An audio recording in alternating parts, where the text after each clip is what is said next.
Coming up, the top 100 NBA players. According to ESPN, we take a look at the list. Where is Kevin Durant? Where is Kyrie Irving? Where is Ben Simmons? And why did they get it all wrong? Next. You are Locked On Nets, your daily Brooklyn Nets podcast. Part of the Locked On Podcast Network, your team every day.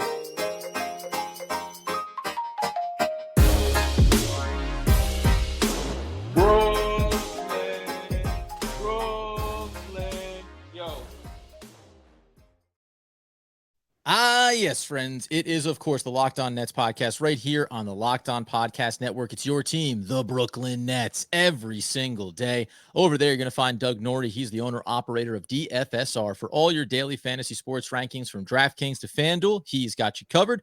I'm Adam Armbrecht, breaking down the New York Football Giants on the One Giant podcast with my boy, Andy Mack. We thank you for making us your first listen of the day, free on all those great platforms. And Doug, let's talk about rankings, baby, because ESPN wants you to know they've ground it down to a fine powder. They know exactly where each player is, and these are unmovable, inchangeable, ironclad.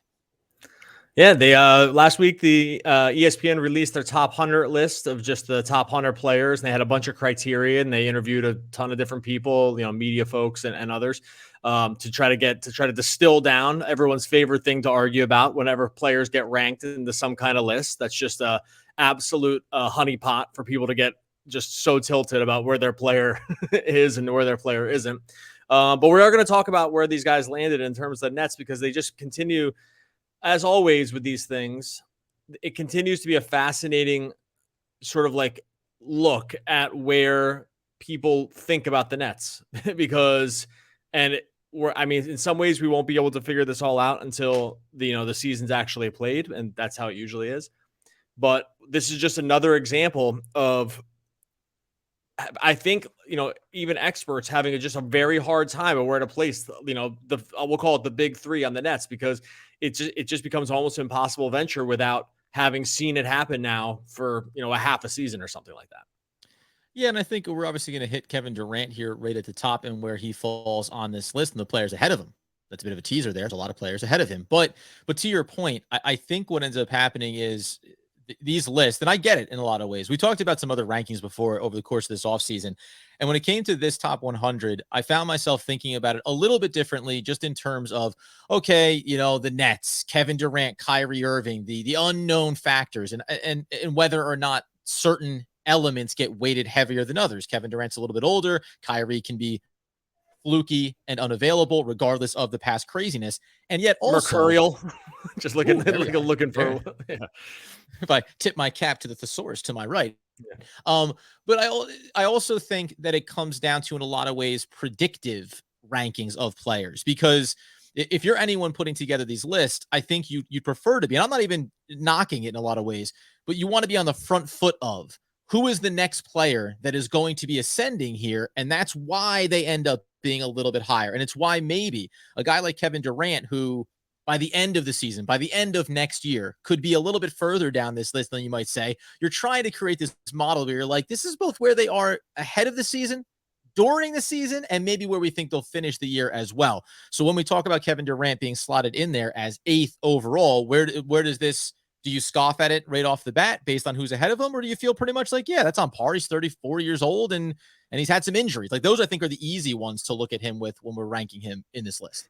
Yeah, this is where it becomes hard, because I think if you're playing, one basketball game and you just needed to win the game, right? Like, you just had to, yeah, you needed a bucket. You just had to win the game, like whatever it was going to be. If that was the case, then Durant would be really, really high up on this list. Like, no doubt about it, right? Like, it would just be, he'd be top 3, I think. And I don't think there'd be that much just, hemming and hawing about it. But if you're factoring in health, if you're factoring in age curves, if you're factoring in this other stuff, full season of basketball, coming off a season where he, was injured again, and, knowing that his injury, history in the past is what it is, I do think it's a little harder to put him higher on the list with all that stuff in. But this is where these lists are so funny, because obviously if you were in game 7 of the NBA finals and you just had to redraft your team right there before the game, like, he's not going lower than 3rd if everyone's healthy, right? Because you just like, he's the perfect player that you want in a situation like that. It's just factoring in all this other stuff becomes tough. And, when you look at the players that were above him too, I really don't have huge problems with a lot of them because just, it is what it is.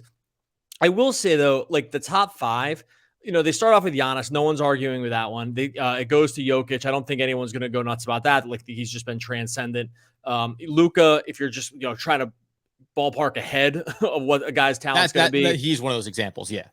Yeah. Like that's good. I think where I probably draw the line is at Embiid because Embiid's 4 and that one's a little weird to me because he doesn't fit the prototype necessarily. I mean, he's amazing. So that's not that, but it's, who you want closing out like high level basketball series. Sometimes it's like becomes a little more wing heavy or super versatile, guys that can have the ball in their hands or whatever a lot. And he just doesn't fit that. So that's probably where I probably start drawing. And then Curry's right after him. Like, what are you going to do? Argue with Curry? The guy was just the MVP for the finals. So I don't, right. You can't. Look, I'd probably take Durant for one game, but it'd be so close. But Embiid, I don't think many people are taking Embiid over Durant in those situations, even for maybe a whole season. That's probably where I draw the line. And it's got really less to do with Embiid. Embiid's amazing. It's just, I think you just want Durant's archetype more. So I think that's probably where that'd be the one little place where my eyebrow raised a little. Yeah, I know. And I think it's funny too, because it's like, oh, let me knock Embiid, right? But it's not what it is. Doing that, though. Right. Yeah. But if you have enough, and not even enough, Embiid unto himself is an elite talent. We all know that. Also, to your point about in the key moments when it matters the most, it does end up, at least to some extent, being about, well, who's on the court with him? And that can simply be who is an elite passer facilitator on the court with him that then accentuates what he does and opens things up and all that good stuff. It's why they go and end up getting James Harden, right? Because that's what they think is going to further unlock the playoff caliber that Embiid can be. I'll add into here inside of this. When we look going all the way to Durant, behind him is you have John Morant behind him, you have Booker behind him, filling out the top 10. But the interesting one to me too was because I think you're right, wing heavy. Tatum to me, and I'm again not knocking Jason Tatum, but when I look at it, this is where maybe I do get caught in between because I love young talent, and also I like to lean on history and kind of build my resume around that. Kevin Durant has done it at the highest possible level. I'm not saying that Jason Tatum wasn't great in the playoffs, but I can also say that it was required that you have Marcus Smart there with him, that Jaylen Brown steps up and takes over games. That to me is also a delineation between these players at the top of this list here, because Steph Curry, for not being a wing guard, also was the man, right? He is the guy that wins the championship for you. Like Joker is going to be the man that wins the championship for you. And maybe that's the discrepancy when you think about a Kevin Durant. I'm like, hey, 34 years old, injury history be damned. If I'm in that circumstance, I trust in this moment right now, 2022, summer before the season starts, or fall as it may be, I trust Kevin Durant with the ball in his hands before I trust Jason Tatum in this moment. Yeah, I think I agree with you too. And I think too, like and we'll get to Simmons and Kyrie here in a second, but I do think when you're looking at who you want your best players to be, we still are we're years removed from a team whose best player is their center. And I'm not counting Giannis here because yes, Giannis is the center, but I think most people would agree that he's just some other freakish other thing. He's also everything you ever needed or wanted and desired in your life. Right. But where your best player as a center is not really winning the championships, right? And so this is where I guess the talent is unassailable, but it's just we just haven't seen these guys get all the way there and kind of not really get all that close. Jokic and Embiid, for as good as they've been in these MVP-like seasons, have not even come close. Now, look, you want to say Embiid had injuries and this other stuff happened last year. I can hear that, and maybe I like the Sixers a lot this year, but we just haven't seen it. So, and where we have seen guys like Durant and LeBron and, Tatum, honestly, I mean, Curry, even if he's different, at least he's done it. Right. And so you've seen it. So we already know it can happen. These guys, we just know that archetype is kind of what Kawhi, right? These are the guys you do need when it all says it's all said and done. We just haven't seen it really get all the way there with the big centers, even if their individual performances by season have been historic. Jokic has historic numbers. It's not about that. It's just when you get all the way to where the rubber really finally meets the finals road, they just haven't done it. And final point on this, and then we'll get out of this point part of it. But Jokic too. I mean, he's been as much a victim of just like all his other players have gotten hurt around him. And he might have been in the finals had Jamal Murray not torn his ACL, or not every guy on the team gotten hurt last year. Like, we just don't know. Sometimes you just are, you run a miss of who your teammates are and whether they're able to stay on the court. So I'm caveating this a million different ways, but I probably would bump those guys down because of that. Yeah, I'll follow up here with a quick question there. As we look to where Kyrie Irving stacks up on this list, we know that he, as Doug said, mercurial personality that he is, can sometimes suffer for more than just his basketball acumen and IQ. But before we do that, friends, why don't you get yourself over to betonline.net, because it's your number one source for football betting this season. You heard me, friends. NCAA, NFL, yeah, it's happening. In case you've been living underneath a rock, you can go over there and put down some money on who's going to win the big game, where the division's going to head, and then even inside of the NBA, those are on tap for you. Take a look at where those conference standings have gone after Cleveland made their big move in the offseason. We talked on a previous episode, the Dallas Mavericks. If you believe in them and think we're wrong for downplaying their opportunity this season, get in on the action over there. That's because, as always, BetOnline remains your continued source for all your sports wagering information, live betting, and up-to-the-minute scores on every single sport out there. Head on over to betonline.net or use your mobile device, and you can learn more. BetOnline, it's where the game starts.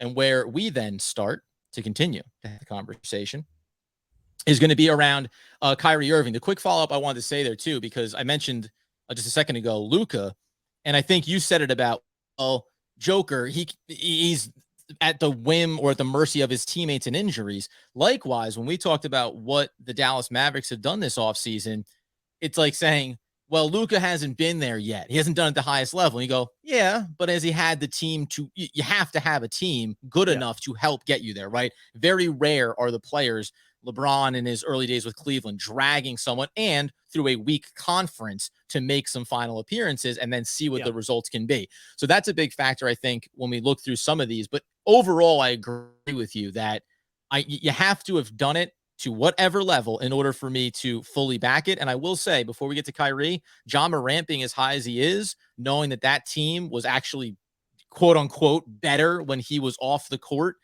that's a really hard pill to swallow this early in his career. Doesn't mean I don't love him as a player, but you probably have a ways to go.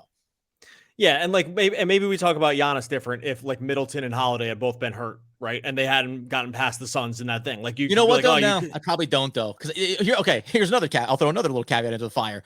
Certain players like Giannis, the eye test, you go, no, he's one of the greatest ever. Like if LeBron James kept falling short just before the Eastern Conference Finals and never made it to the finals, even as a rookie and early in his career, everyone still agrees he is what he is, and you keep going back to that well a million times.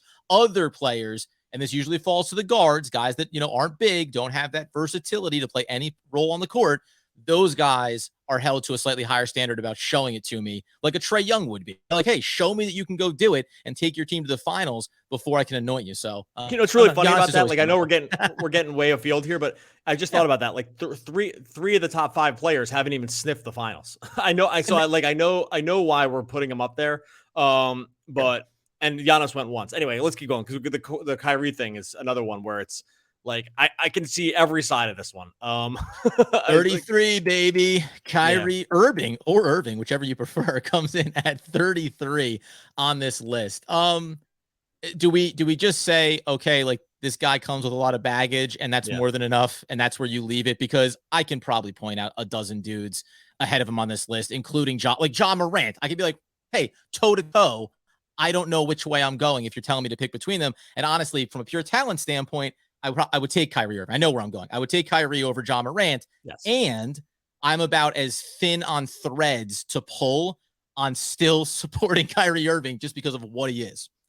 Yeah. And this is one of those ones where it's like this is why ESPN hilariously has to print up, something like, all the things that went into this, right? Like, and they specifically put the word availability in here, right? Because, and it's like, and that's not just the Simmons, that's not just the Kyrie thing. That's the Ben Simmons one too. And maybe some of these other guys, even like Kawhi, like who get dinged because they just haven't played enough, right? Like where these guys end up landing. But they specifically put it in for these guys because they're like, okay, it's not just about what happens on the court. It's what happens, it's what all the other stuff that goes with the experience around these players. Because like, is anyone, how many people, if everything's even right now, how many people are taking Bradley Beal over Kyrie?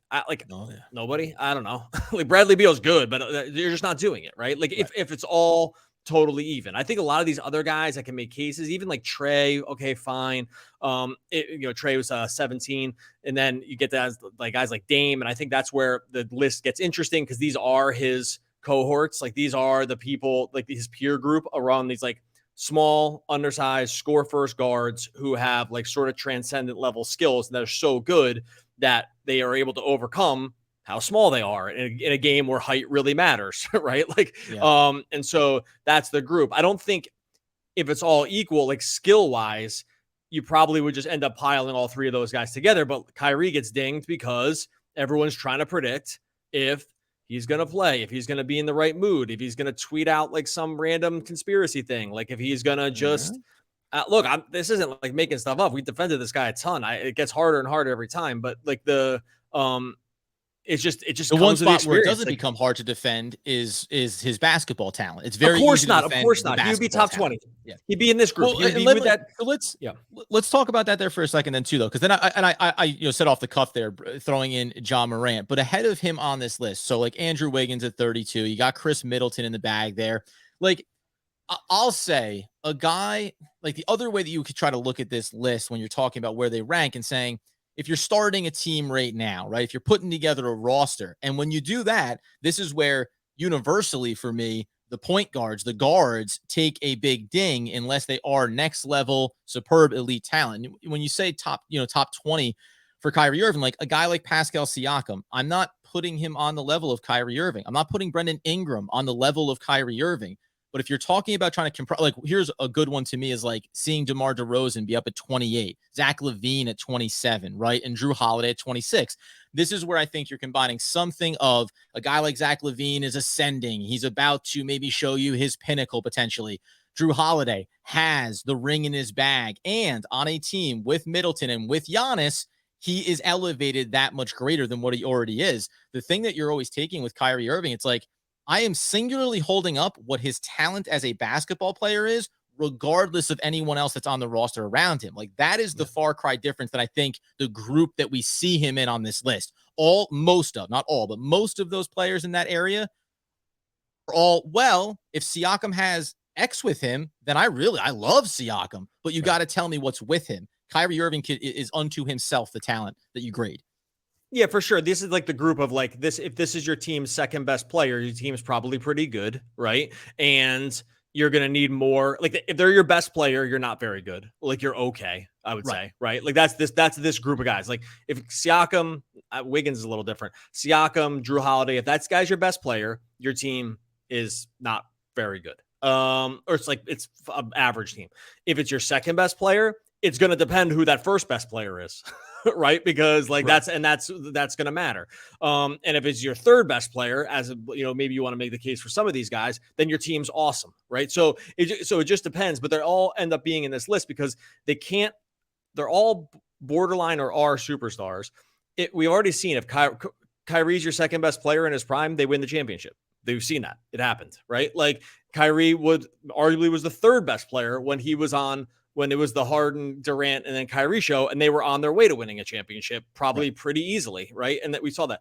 If he's your second best player with this group, though, you are starting to worry a little bit, and then all the other things that we already said before factor in, right? Like because I get the available. God, I caveat. We should have like some kind of drop that we just play here that is like the asterisk drop. It's like where I asterisk all the things about Kyrie that I've said 500 times on the show now, that have to do with like sort of defending them and sort of not, whatever.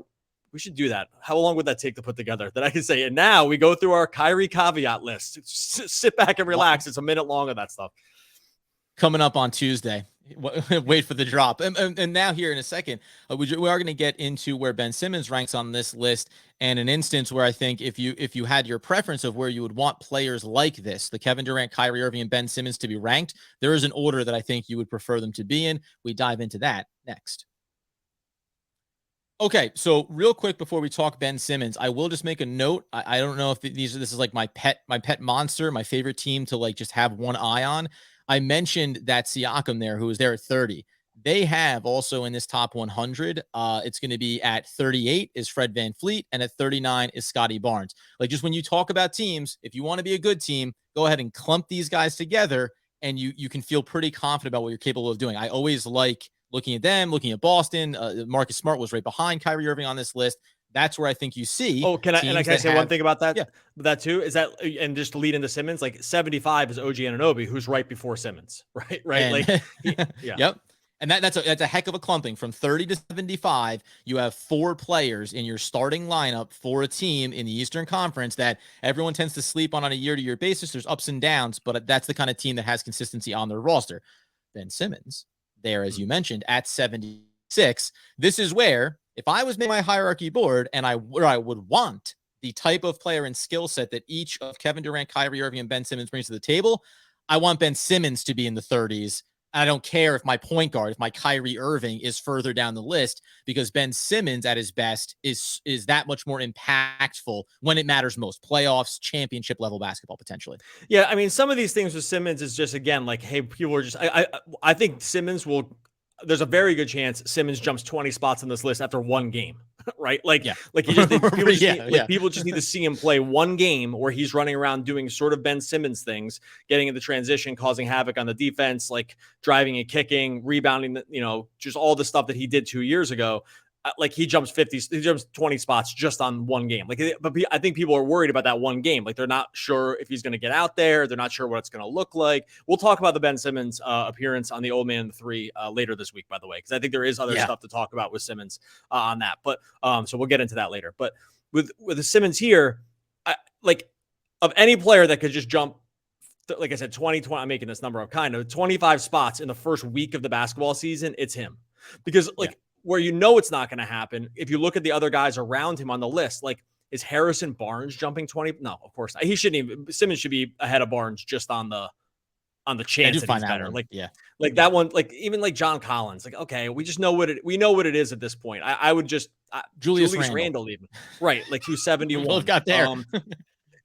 Dinwiddie, frankly, Dinwiddie at 69. Like, I love Dinwiddie, but like, these guys, Simmons could easily rank above just on, I'm shooting some upside and I already get the downside, right? Yeah. Like, because I've already seen it with these other guys. It is what it is. It's not amazing. It's fine. If you're a good team, if they're your 4th best player, and that's just frankly, not the case. Jalen Brunson at 67, that's an insult, I think.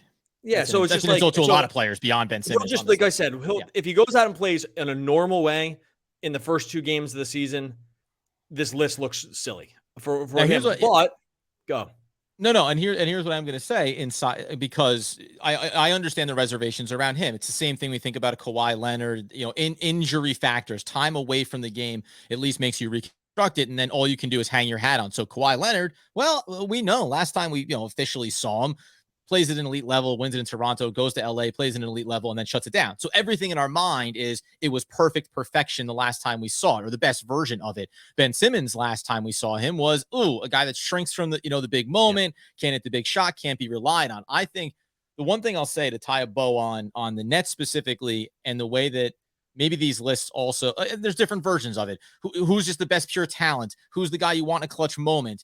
If you're starting a franchise right now, if I'm starting a franchise right now, then I think like Ben Simmons is maybe somewhere around the 76 mark, maybe a little bit higher, from his talent level. Kevin Durant, based on age, still going to keep him in the top 20 with ease. If I'm starting a franchise right now, the one thing I'll tell you is Kyrie Irving might not make the top 100. Like, if you're taking in the totality of it, I think that risk reward factor on him has now swelled to a place where, it'll be fascinating to see how the start of the season plays out, because if in that scenario where things didn't go, not even perfectly, but just look at the trending the right way for this team, this iteration of this team, our teams outside of the Lakers, who had this desperate deadweight asset in Russell Westbrook, who were trying to make it happen, how many teams are going to pound down the door for a Kyrie Irving, just knowing that, like, man, with everything that he is on the court, I can't guarantee that he doesn't somehow walk into the locker room and make an off the cuff. You know what I was thinking, though?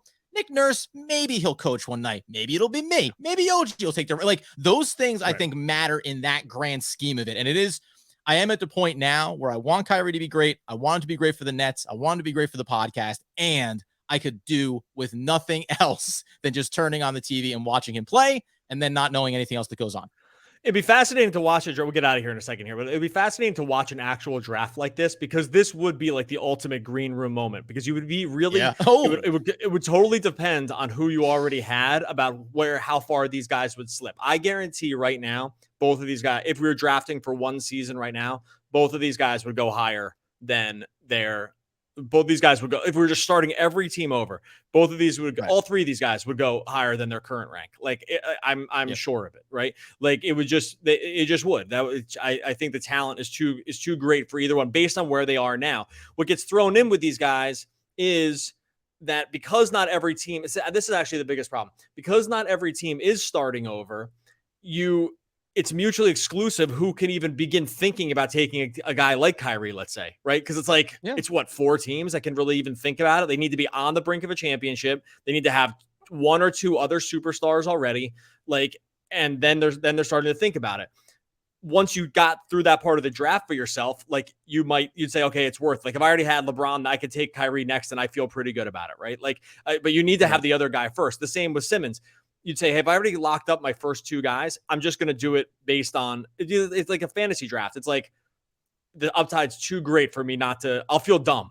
I'll feel dumb if I skipped on them and I took Harrison Barnes in front of him. Like it will, because it could look really, really silly for me. But the problem is the NBA is not structured like this. So many teams need not even wade into these waters. Right. 3/4 of the team don't even need to bother thinking about it because it's a clear no. Right? Because they're not all at the starting over point. Speaking of not want to look stupid, because I know the episode is officially wrapped and we'll be back into talking more about the Nets, but not want to look stupid. How about not miss hitting on your NFL fantasy draft and drafting Deontay Johnson for the Steelers ahead of Dalvin Cook when you're picking 5th overall because your mouse just scrolls the wrong way? Try to recover from that in a fantasy league scenario. Well, Dalvin got hurt, so he got hurt while we were podcasting here. So I was paying attention to all the other stuff we were doing for sure, but I knew it all along. Now we hate injuries. Okay, we're gonna get out of here. Go subscribe over YouTube. Crested over 3,000 subscribers. Really appreciate it from everybody. So now on to 4,000. We're working our way. We're working our way to a really big number here in terms of downloads, which I'm hoping we're going to get to, I think, in the next month and a half. So stay tuned for that. I think Adam and I are counting it down. We looked at the metrics. We looked at how this is going to do. I think we're going to get there. So we'll sometime in November we'll have that. But in the meantime, make sure you subscribe over at YouTube. Subscribe wherever you listen to podcasts. Hey man, grades are almost completely relative. In effect, ranking students relative to others in their class. Thus, extra achievement by one student not only raises his position, but in effect lowers the position of others. So, James S. Coleman. Oh, one of the all-time great poets. Well, I recognize that name, actually. We will be back again tomorrow talking more Brooklyn Nets basketball.